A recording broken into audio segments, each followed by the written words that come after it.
মন্ত্রী সুধাংশু দাসকে কালো পতাকা দেখায় যুব কংগ্রেস এবং এনএসইউআই এর নেতা কর্মীরা। পরে মন্ত্রী নিজেও এগিয়ে এসে তাদের সাথে কথা বলেন। এদিন মন্ত্রীর সরকারি আবাসের সামনে এই ঘটনা। কালো পতাকা দেখানোর পর মন্ত্রী গাড়ি থেকে নেমে আসেন। তিনি কথা বলেন যুব কংগ্রেস সভাপতি নীলকমল সাহার সাথে।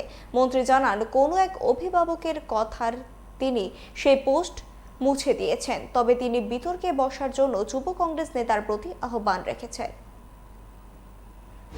বাইরে আপনাকে বলছি, আপনি যখন লিখেছিলেন যে রাজনীতির ঊর্ধ্বে, আমি এতটুকু কথা বলতে চাই স্যার, এরকম উস্কানিমূলক জিনিস লিখবেন না। আপনাকে আমি আপনাকে বিনীত নিবেদন করছি।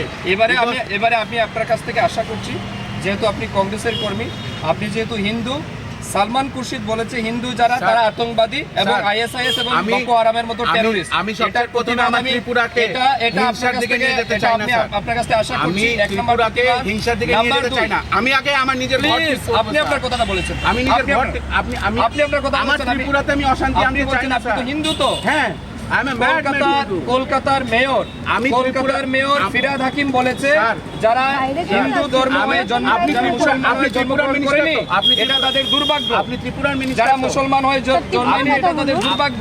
আমি চাইছি আপনি কংগ্রেস কর্মী হিসেবে এটা প্রতিবাদ করবেন।